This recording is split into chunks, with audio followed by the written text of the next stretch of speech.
Hello guys, welcome back. കുട്ടിതാണ് നമ്മളൊരു കരിമീൻ പപ്പാസാണ് ഇന്ന് വെക്കാൻ പോകുന്നത്. അതിന് വേണ്ടി നമ്മൾ കരിമീനെല്ലാം വൃത്തിയായിട്ട് കഴുകി റെഡിയാക്കി വെച്ചിട്ടുണ്ട്.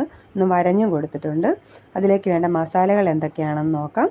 നമ്മൾ ആവശ്യത്തിന് ഉപ്പെടുക്കുക, പിന്നെ ഗരം മസാല, പിന്നെ ലേശം മഞ്ഞൾപ്പൊടി, ആവശ്യത്തിന് മുളക്. പച്ച കുരുമുളക് ഉണ്ടെങ്കിൽ ഒന്നുകൂടെ നല്ലതാണ്. നന്നായിട്ട് നമുക്കത് മിക്സ് ചെയ്ത് റെസ്റ്റ് ചെയ്യാൻ വെക്കാം. നമുക്കിനി വേണ്ടത് സബോള, ഇഞ്ചി, വെളുത്തുള്ളി, കറിവേപ്പില, പച്ചമുളക്. ഇത് ശകലം ഉപ്പ് ചേർത്ത് നന്നായിട്ട് ഞെരടി അതും ഒന്ന് റെസ്റ്റ് ചെയ്യാൻ വെക്കുക. അത്യാവശ്യം ഇച്ചിരി ഉൾവലിപ്പമുള്ള ഉരുളി തന്നെ എടുക്കുക. അതിൽ കുറച്ച് വെളിച്ചെണ്ണ ഒഴിച്ചിട്ട് ഒന്ന് കറക്കിയിട്ട് ചെറിയ ഫ്ലെയിമിലിട്ട് വെക്കുക. അതിലേക്ക് ഒരു തൂശനില ഇതുപോലെ അകത്തേക്കാക്കിയിട്ട് ഇങ്ങനെ ഒന്ന് വെച്ച് കൊടുക്കുക. അതിലേക്ക് നമ്മൾ ഉപ്പ് ഇതെല്ലാം പുരട്ടി വെച്ച സവോളയില്ലേ, വെളുത്തുള്ളി ഇഞ്ചിയൊക്കെ ഇട്ട് വെച്ച ആ സവോളയുടെ ഒരു ലെയർ ഇട്ട് കൊടുക്കുക.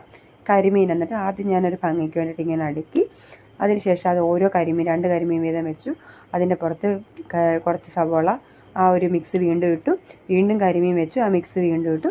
അങ്ങനെ ലാസ്റ്റ് ലെയർ വരെ നമ്മൾ അങ്ങനെ സവോള ഇട്ടത് ഇങ്ങനെ ലാസ്റ്റ് ആ മസാല കഴുകി ഒഴിച്ചു. രണ്ടാം പാൽ ഒഴിച്ചു. തേങ്ങാപ്പാൽ നമ്മൾ എടുത്തു വെച്ചിട്ടുണ്ട്, 1ഉം 2ഉം. അതിൽ രണ്ടാം പാലും നമ്മൾ ഒഴിച്ചു. ഈ ആവി ഇങ്ങോട്ട് വരുമ്പോൾ ഉണ്ടല്ലോ, എന്നാ സ്മെല്ലാന്നറിയാമോ. തേങ്ങാപ്പാലിനകത്ത് കിടന്ന് ആ ഒരു കരിമീനൊക്കെ വെന്ത ഒരു സ്മെല്ല് നമുക്ക് പറഞ്ഞറിയിക്കാൻ പറ്റില്ല. അത് ട്രൈ ചെയ്തവർക്ക് മനസ്സിലാവും. അതിലേക്ക് നമ്മളിത് 1ആം പാൽ ഒഴിക്കുകയാണ്. 1ആം പാലിലേക്ക് നമ്മൾ ഗരം മസാലയും പെരിഞ്ചീരകം അരച്ച് ചേർത്തിട്ടുണ്ടായിരുന്നു. അതാണ് ആ ഒരു കളർ. അപ്പോഴത്തേ നമ്മുടെ കരിമീൻ പൊളിച്ച് റെഡി ആയിട്ടുണ്ട്.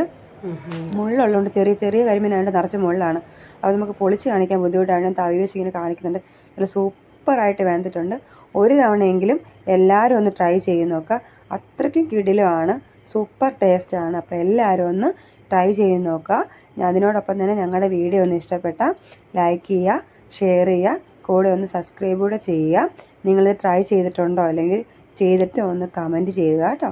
ഓക്കെ, വീണ്ടും ഒരു നല്ല വീഡിയോ ആയിട്ട് വീണ്ടും കാണാം. Okay, by.